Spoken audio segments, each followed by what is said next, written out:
Oke guys, Assalamualaikum warahmatullahi wabarakatuh. Welcome back to my channel. Apa kabar kalian semua seluruh subscriber setia yang hari ini masih tetap memberikan support dan dukungan terhadap channel ini. Terima kasih banyak untuk kalian yang mungkin sudah menekan tombol subscribe, like, dan yang udah nge-share semua video-video kita. Oke, apa kabarnya hari ini teman-teman yang mungkin sedang menghadapi masalah yang sama, yang mungkin hari ini masih diuber-uber sama desk collection aplikasi pinjaman uang online, atau mungkin yang hari ini sedang kebingungan untuk mencari dana talangan kesana kemari untuk membayar biaya perpanjangan, atau mungkin kalian yang hari ini sudah dipermalukan dan difitnah habis-habisan sama aplikasi pinjaman uang online. Aku pengen mengingatkan agar kalian untuk tetap tenang, tidak panik, dan jangan menakut-nakuti diri sendiri. Ya, stoplah berimajinasi yang aneh-aneh, karena tubuh kita akan merespon segala sesuatu apa yang hari ini menjadi bayangan dalam pikiran kita. Jadi bayangkan aja yang enak-enak, bayangkan aja yang mudah-mudah. Jangan terlalu banyak mikir yang aneh-aneh yang akhirnya mempengaruhi pola pikir dan kehidupan kita. Itu pesan yang berulang kali kita sampaikan agar mampu membakar kembali semangat kawan-kawan yang hari ini sedang padam. Jadi untuk yang hari ini sedang diuber-uber sama aplikasi pinjaman uang online, padahal mungkin kita nggak pernah minjem di aplikasi itu, atau mungkin kita nggak pernah mengajukan di aplikasi itu, tapi mereka punya data-data kita bang, dan tiba-tiba mereka mentransferkan uang ke rekening kita. Data-datanya dari mana bang? Oh gampang kalau sekarang mah. Banyak cara ya yang mereka buat ke kita itu apabila kita memang benar-benar nggak paham. Dan pinjaman uang online seperti ini tidak perlu dibayarkan. Fix, ini adalah penipuan. Untuk kawan-kawan yang tidak pernah minjol di aplikasi tersebut, tiba-tiba ditransferkan uang, kalau perlu ambil uangnya sekalian. Tapi ingat, itu tetap haram. Namanya juga bukan uang kita ya. Ya jadi gimana bang solusinya? Kembalikan jumlah uang yang mereka kirimkan. Mereka nggak mau bang. Mereka marah. Katanya kita harus bayar biaya bunga, biaya layanan, dan itu segala macam. Itu bukan urusan kita. Kita nggak minjam di situ kok tiba-tiba dikirimin uang terus disuruh bayar bunga. Itu pemerasan namanya, penipuan, dan itu sudah melanggar hukum yang ada di Indonesia. Itu yang pertama. Dan yang kedua, ingat, OJK sudah bilang jumlah total denda, bunga, dan lain sebagainya itu tidak boleh melebihi dari 100% jumlah pinjaman pokok. Jadi kalau ada kawan-kawan yang hari ini sedang berurusan dengan aplikasi pinjaman uang online dan total biaya denda dan bunganya sudah melebihi jumlah pinjaman pokok, maka itu dinyatakan ilegal. Karena OJK sudah memerintahkan kepada seluruh pinjol-pinjol yang hari ini sudah terdaftar di OJK untuk tidak memberikan jumlah denda dan bunga itu lebih dari 0,8% per hari. Oke? Jadi bagaimana kalau seandainya pinjaman uang online kalian itu melebihi dari 100% jumlah pinjaman pokok? Tidak usah dibayar. Berarti itu dinyatakan ilegal. Loh bang, hutang harus dibayar. Oke, kita sepakat, hutang harus tetap dibayar. Jadi bagaimana solusinya? Kembalikan sejumlah uang pokok. Atau kalian yang legal, maka jumlah pengembalian denda dan bunganya itu tidak boleh lebih dari 100% pinjaman awal.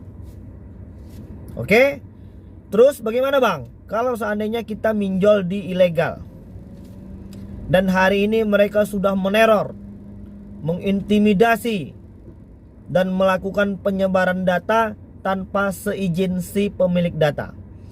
Bahkan yang lebih parahnya lagi, mereka itu membuat grup donasi.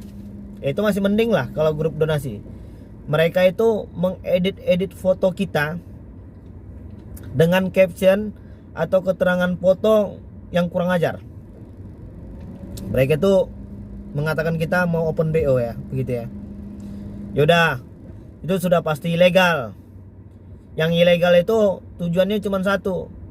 Mereka mau merusak kejiwaan kita. Dan hari ini sudah berapa banyak korban yang terus berjatuhan hanya karena aplikasi pinjaman uang online. Ingat, uang yang kita pinjam itu juga gak seberapa. Pada awalnya kalian bisa minjol itu palingan di bawah 1 jutaan lah. Tapi karena memang akses yang mereka berikan itu mudah di tengah-tengah kesulitan perekonomian hari ini, maka semakin banyaklah orang yang terjebak di dalamnya. Orang yang benar-benar butuh duit itu dia udah gak mikirin lagi konsekuensinya apa, resikonya apa. Ditambah lagi ketidaktahuan masyarakat tentang efek negatif dari penggunaan aplikasi pinjaman uang online. Maka semakin banyak korban yang terus bertambah. Maka setiap hari itu ada aja orang-orang baru yang menceritakan pengalamannya di kolom komentar di bawah video-video kita itu. Kadang-kadang kita itu miris ya. Kenapa masih terus bertambah hari ini korban-korban yang menggunakan aplikasi pinjol. Jadi kawan-kawan, kalau seandainya hal itu terjadi, kalau kawan-kawan masih pengen membayar hutang yang hari ini ada di aplikasi pinjol itu, bayar dan kembalikan saja jumlah pokoknya. Jadi kan biasanya kalau yang di ilegal-ilegal itu ya tenornya 7 harian ya. Kita pinjamnya 1 juta, cairnya 800, 7,5. Nanti bayarnya menjadi 1.100.000, 1.200.000. Ini kan udah gila ya, besar banget. Dan orang-orang yang butuh uang hari ini sudah gak mikirkan itu lagi. Memang mereka benar-benar terdesak, dan mereka memang mungkin untuk biaya kehidupan dan lain sebagainya ya. Jadi untuk kawan-kawan yang hari ini, bahkan ojek Kemkominfo ya, kemarin di tahun 2019 udah bilang pinjam uang online ilegal sebanyak-banyaknya dan gak perlu dibayar katanya. Oke, kita sepakat yang namanya hutang tetaplah hutang ya. Kalau bisa dibayar ya dibayar. Kembalikan saja sejumlah pokoknya. Tapi kalau mereka sudah melakukan pelanggaran-pelanggaran hukum itu seperti apa bang? Mereka sudah menyebarkan data-data kita bang. Mereka sudah meneror habis-habisan kontak-kontak yang ada di handphone kita. Ya cara kerja mereka memang seperti itu. Dan kesalahan kita itu adalah kita memberikan akses untuk mereka mengotorisasi semua yang ada di handphone kita. Di channel info pinjol terbaru kita sudah kasih tahu ya. Kita udah share bagaimana cara mengamankan handphone kalian agar tidak lagi diretas sama mereka.